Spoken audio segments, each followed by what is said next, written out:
Thanks for having me.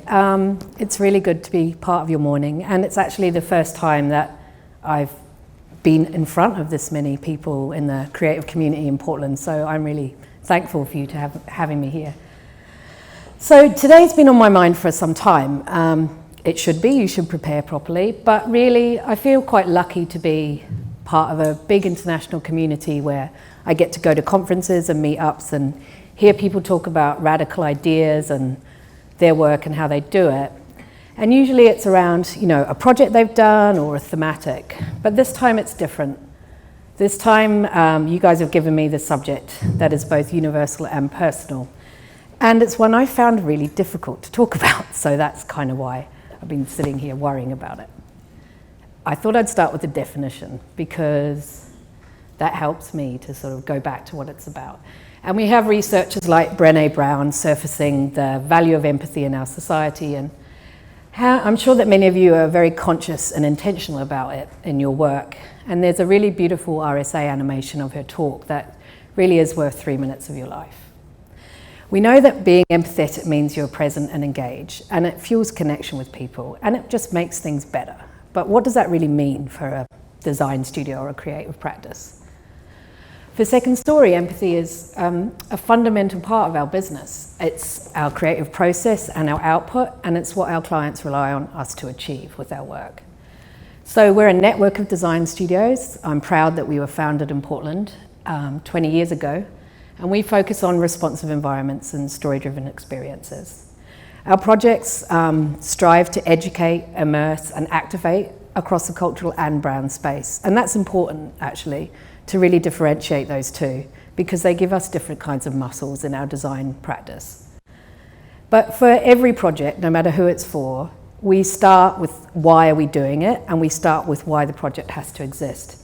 Because to truly understand why, and to build a relationship where we work transparently and freely with our clients, is we need to know why they need to make this thing or what story needs to be told. And through this deep connection with their story and what the world is, what they're trying to create for their audience, we strive, in fact, we don't just try, we strive to make emotionally resonant, memorable experiences that connect people and create change. And, change is a big word. It can be change in how you thought about something. It can be a change in how you interrupted your day. It can be a change in, you decided to learn a bit more about something that matters in society. So I'm not really worried about how big that change is, but if we can achieve it, it means I feel like we've done our job. I love this picture. And I love this picture because when we talk about engaging the senses, to me it means like breaking down barriers. It's not just having a conversation with technology and code and interactivity that creates, screens and shiny new things. Sometimes it means taking plastic bowls and sticking them on your head. And in this project, it was for Tribeca Film Festival, and it's Here to There, and it was our attempt to really take wearables and change people's behavior. When you're in a film festival environment, especially in New York, people are pretty cool. You're in New York, you're at a film festival, there's some good directors, there's people there. So they're all not going to be very likely to want to wear a plastic bowl on their head, are they? But weirdly, we managed to get them to do that. And we did that with a story that Lucy McRae, the blonde on the right or left, I can't tell, wrote with us. And the wearable we developed that only activated us based on proximity. So the more people you connected with, the nearer you got to them, the more types of the story you heard. And we sort of really, really made ourselves vulnerable with that project because we knew we were in a room creating things with people who were beyond our peers, people who were far more I don't know, like Google or like super tech stuff. And we deliberately chose to make something that looked a bit silly. And that helped us kind of create a connection with our audience. And really, my background is in artist-led practices. And so minimalism and abstraction was super king, and narrative was non-existent. So you can imagine what joining Second Story has been like. It's been a huge transformative path to have the ethos of story and connection become part of our daily process. Well, it was already there, so I had to learn. And it's something that informs our entire studio, and it motivates everyone regardless of your job title or what you do there. And it's why people choose to work at Second Story. And really, I've never heard a bunch of people talk so much about the purpose of design and the purpose of connecting people.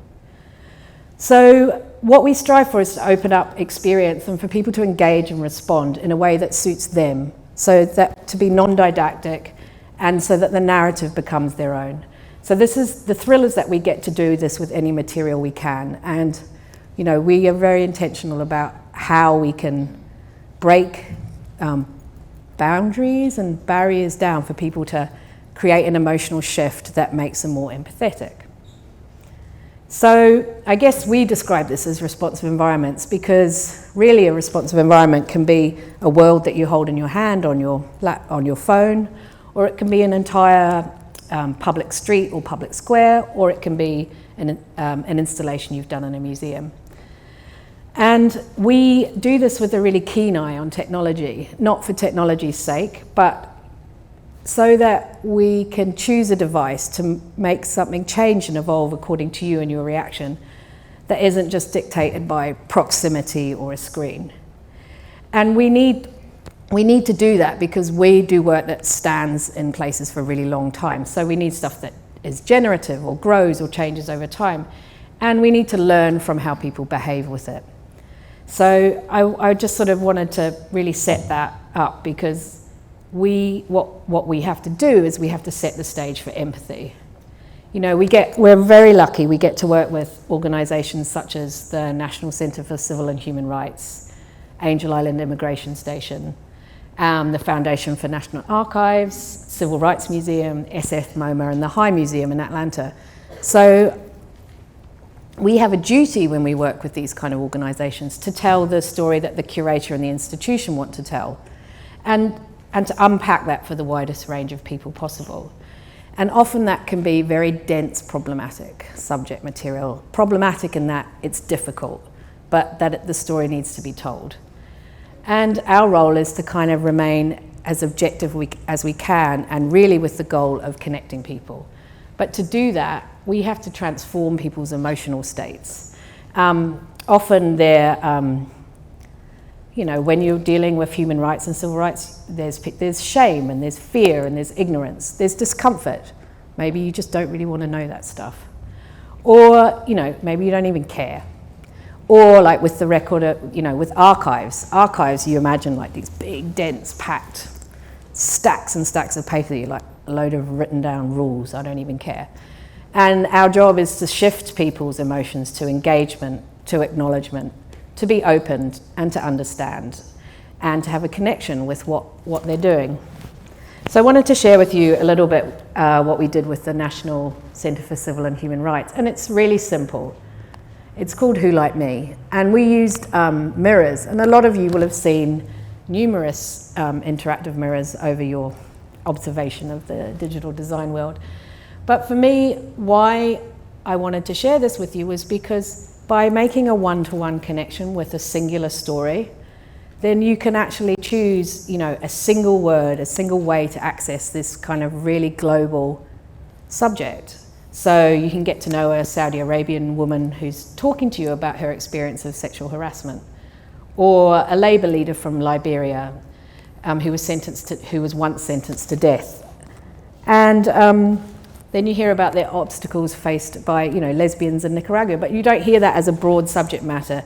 You see yourself in the mirror and you see that person talking to you. So by literally connecting with others, you close the distance between what seems to be something that's really hard and difficult, and you're just listening and learning about what they experienced. And those are just a little few pictures of it. So it's a really beautiful museum in Atlanta, and there's not just second story of work there, there's some incredible work, exhibition work that pretty much brought me to tears the first time I went there. And I talked to a guy who was doing shoe shine, and I was like, have you been there? And he was like, yeah. And I was like, so when you did the lunch bar and it hit you and they shouted at you? And he was like, yeah, that's happened to me in real life. So it's those kind, when an installation goes well and you're able to like share that experience and someone you end up talking about it on the street to random people. And so I'm sort of in awe of what they're achieving with that museum.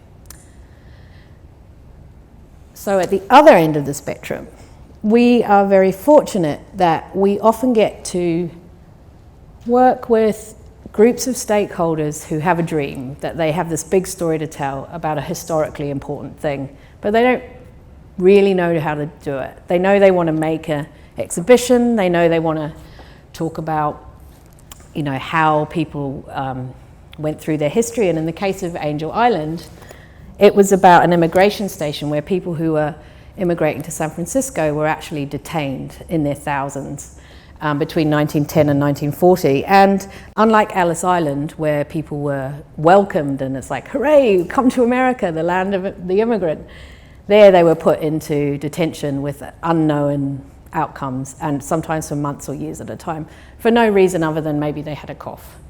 So it's a pretty complicated story, and it's one that has to show that, you know, the trepidations and the trials these people went through, and also the very strange sort of medical thinking at the time. So we have spent the last 6 months working with maybe a stakeholder group of 20 people who all have a different immigration story and all have a different set of values that they know that the centre has to share with the public. So this is what we've come up with, and this, I hope, is helping them raise the money to build it.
So why we made them a video was, unlike a lot of people who've got the money together to do the thing they need to do, they have asked us to design everything, and now they have to go and raise the money to do the entire project. So that's when we talk about, we do a lot of something called co-creation, which from my perspective was entirely new to me, because as an artist, you're not asked to co-create with anyone. You just come up with your concept and put it out there, and it's about what you want to do. So at Second Story, this value of really working together with your clients or with the people who commission you, and not thinking that because you're the design team that you know better. It's actually having to park that and really listen to those people, and it really challenges what you think you want to make as great work, because you're forced to take on their needs and connect with them. So I've talked about really serious stuff, and it sounds like we're all like super po-faced and maybe solemn, but we're not, because we get to play in the outdoors and we get to connect with people in public. This is Lovejoy Fountain that we did for Design Week in Portland, and the way that we experiment and try and understand people is we do that in public. So unlike sort of working really hard, finishing something and then putting it out there, every so often we'll just do something for a week and then install it in a day and leave it up and see what happens. So it's our way of sort of not really being finished, but as a way to just try and connect and see what works with people so we can bring it into other work. And we just recently did a piece in Southeast Division that's the same thing. One of our creative directors has just wanted to try something out, so we did. And it's not perfect. We didn't get like unanimous hooray, it's a finished work. But what we did get was we got to try it. So really, what about on the inside? I've showed you what it looks like on the outside and how we rely on empathy for our business and what we do. But really, what happens on the inside, because what we do is a collaborative practice, and that's very intentional. There's 32 of us here in Portland, aren't they lovely? And there's another 25 in Atlanta and New York. And we pride ourselves on collaborative, balanced practice, and where creative, technology, and production hold equal power. And that's a healthy tension, but it's not one that I'm very familiar with, because normally, the creative director is king or the artist is king, and everyone else just pushes to do what they say, and it's the job, and that's what excellence looks like. But with Second Story, we have a really, really different approach, and that approach relies entirely upon empathy. We're a design studio. We're here to solve problems, not to create them. Whereas I think of the artist's practices, you can create problems and put them out in the world, from there the world has to deal with them. So we support that definition and that sort of balance with our design pillars, so that no matter what the project, no matter what the scale, we can hold ourselves accountable. Quick glimpse of what those are. You can apply that to everything. And then we have this clear agreement around collaboration, and it removes hierarchy, and it relies upon empathy to work. And so we really need to ask ourselves, who are we connecting with? And what are those audiences trying to experience it? And so we constantly, through our project process, have to ask those questions and really, really try to understand. And we have to build trust, because when we're trying to do radical things, not everybody believes in us. So how do you push someone over the edge into accepting a new form of I don't know, like responsiveness, or something as sculptural when they expected it to be a table? Without that trust and without the empathy with the client and the whole sort of process of taking them on the journey with you, there's no way you'd be able to build a radical papier-mâché sculpture that needs rebuilding in a year, even though they wanted it to be permanent. So that's really how it works internally. But again, how does empathy help us do great design? Because we have to trust ourselves, and we have to trust each other to free us.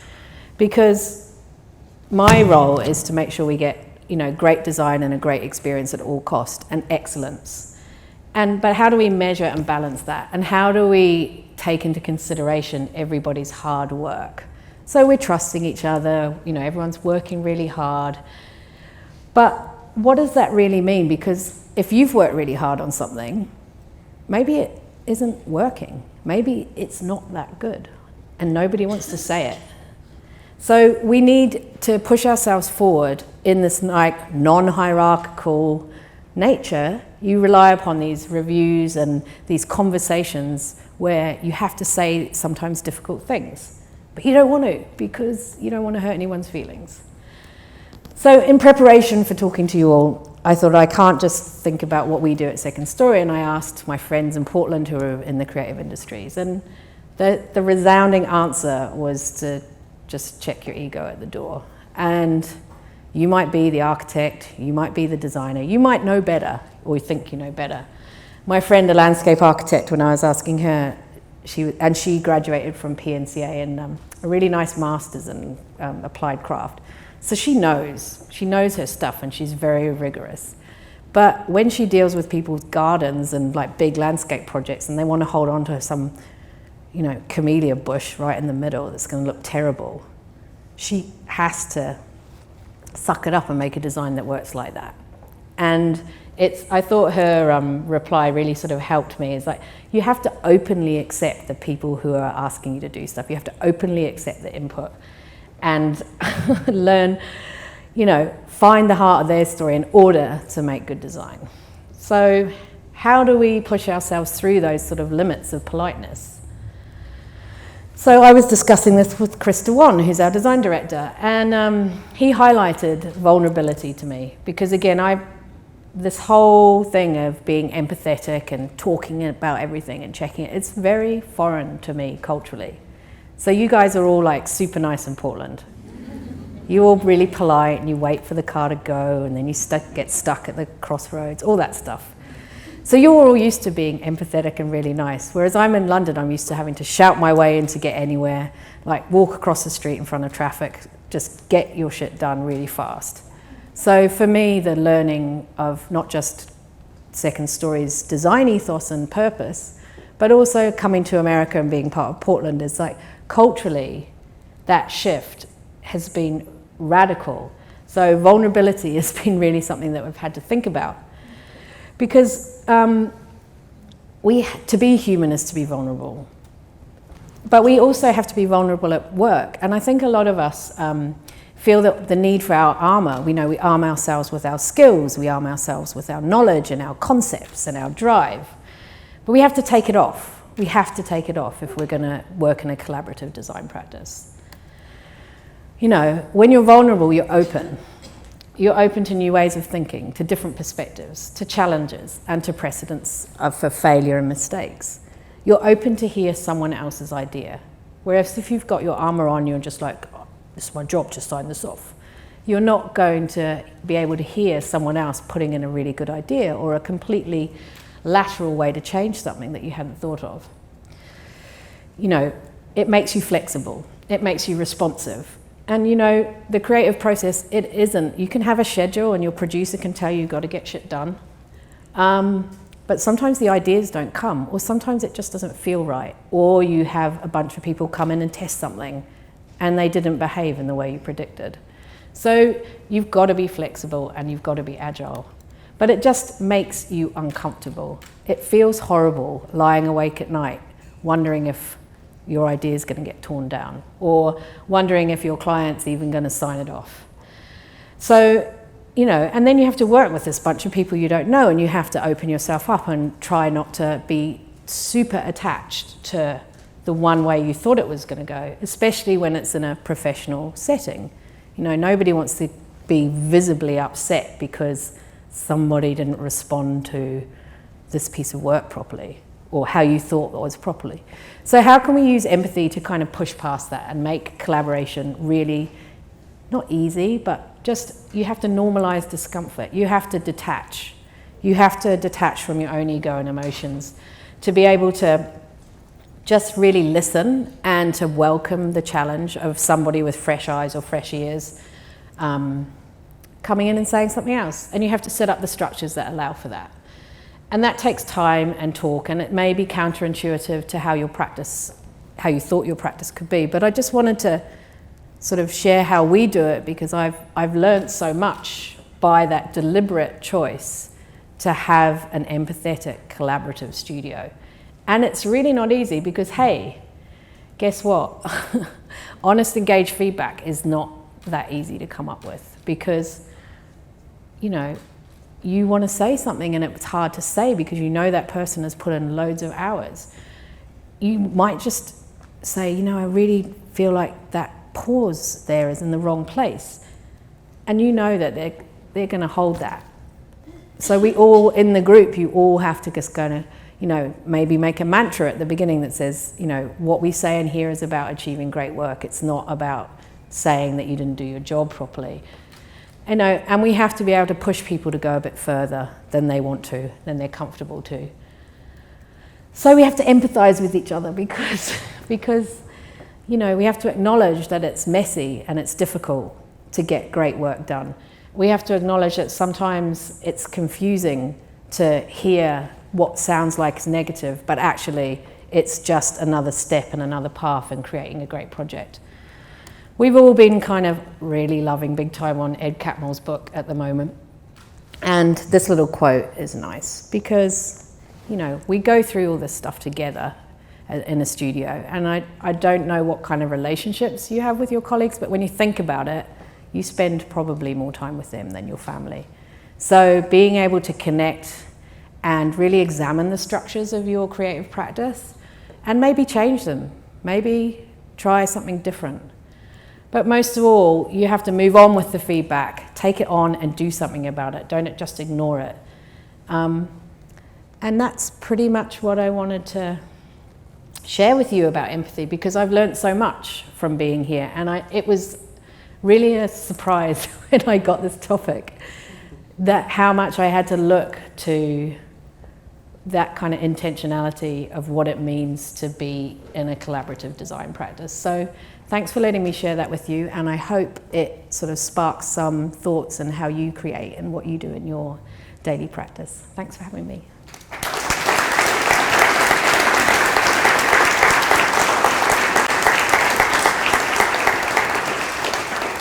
So if you have any questions, you could ask them, or you could just have coffee and donuts.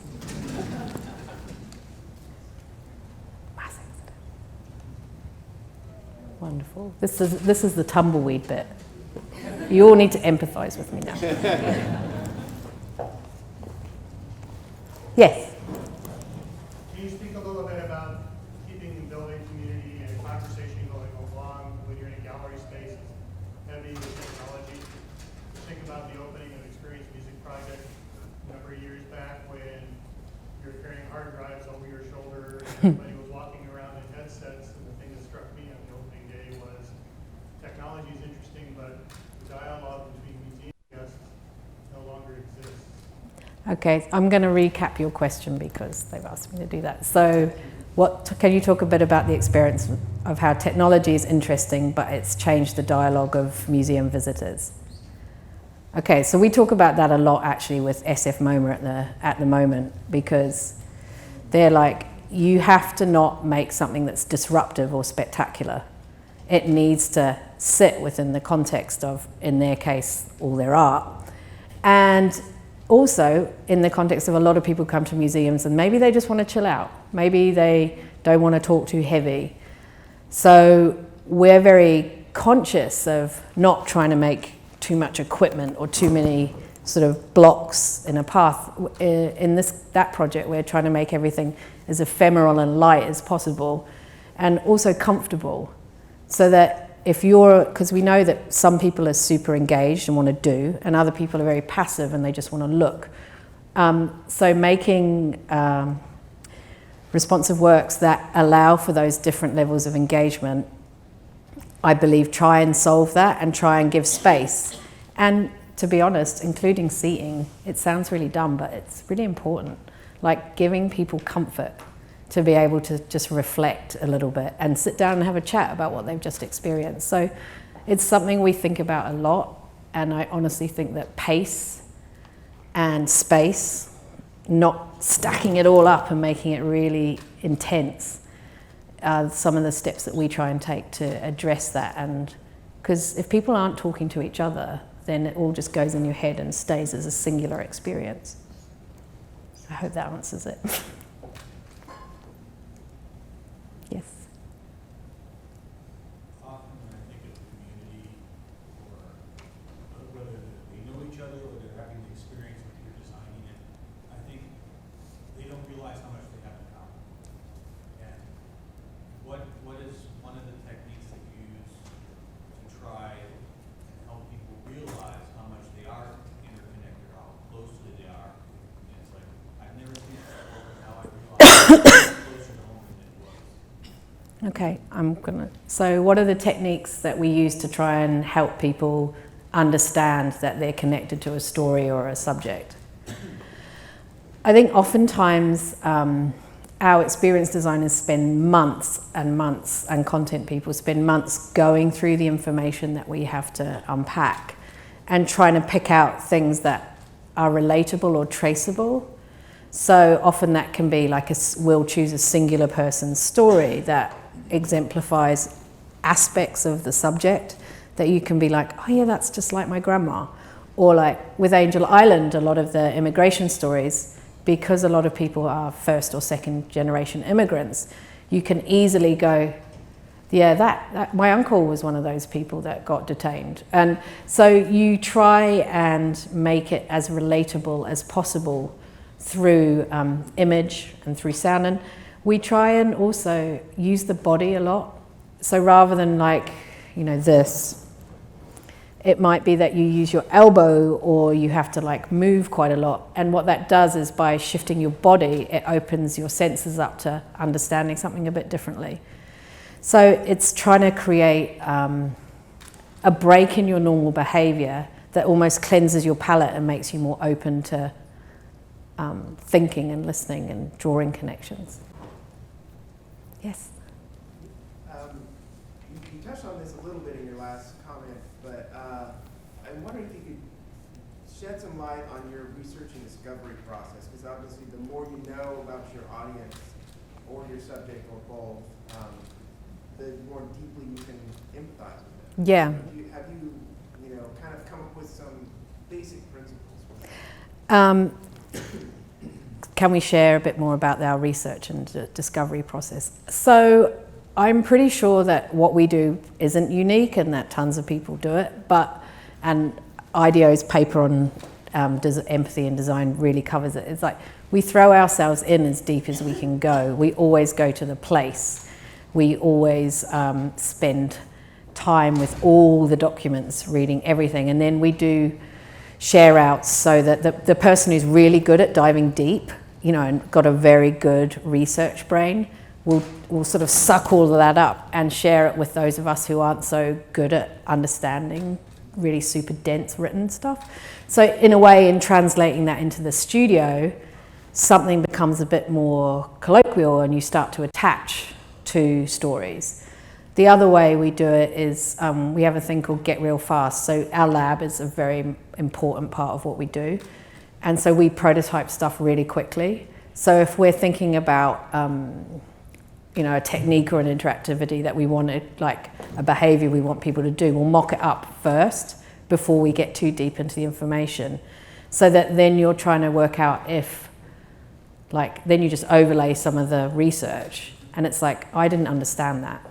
So we try things out and iterate really quickly and throw them out if you don't get to the point fast. So, for us, failure is an iteration is a really, really important part of trying to understand it. And then we test with people. We get people to go to try it very early on. And then we use our clients and our clients' teams as pretty severe critics. And in museums, they're like, yeah, you better put that out there first. And so there's a rigor that's involved, and we have to be ready for stuff to not work and then move on really quickly and try different things out. I hope that helps. Should I just take... Yeah, so you talked a little bit about some projects where there's kind of a similar history or story. I was wondering if you could share any examples of places where there's multiple layers of history, even conflicting perspectives, and how you treated kind of illuminating those stories to people and having them understand kind of from a lot of different history perspectives. I think the archives museum was record of archives. Sorry, I'm still learning everything's name. So with that, you've got huge amounts of laws. Then you've got huge, the laws that were written over time. Then you've got how they were written and who signed off on them. So you've got all these, like you just said, all these different layers of, what politician did that? Why did they do that? What was happening in America at the time when they signed that law? So what we try and do is sort of break out the different experiences into, like, if you're really interested in how something's scripted, then we'll design something that like really uses the object itself. So you can kind of go in at a micro level and really look at the actual signature or the actual thing. But then we'll draw a timeline out to what was happening in that place when that law was signed, and we'll often use pictures to do that, and voiceover.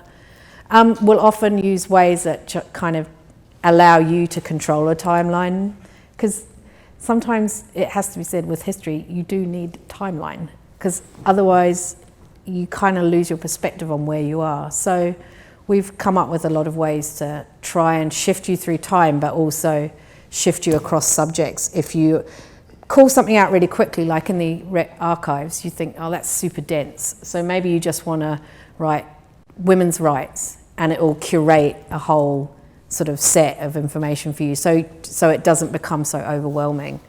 Try and give people a shorthand and easy ways into stuff. And then if you are really super engaged and want to get super complex, you can engage deeper or go in further. But yeah, try and keep it surface and light and easily accessible, but keep that whole sort of ecosystem near the front. Yes? I'm curious about, back to the question before, about that whole process of like allowing yourself to fail and collaboration, Yeah. and then back to the idea earlier of feedback, Yeah. how you give empathetic, engaged feedback during that process, or just in your everyday life and your experience and work. Sure. Do you have any? Yeah, I think, so the question was, how do you work every day, give feedback and work on that? There has to, I think that really where you start it is the culture of your studio.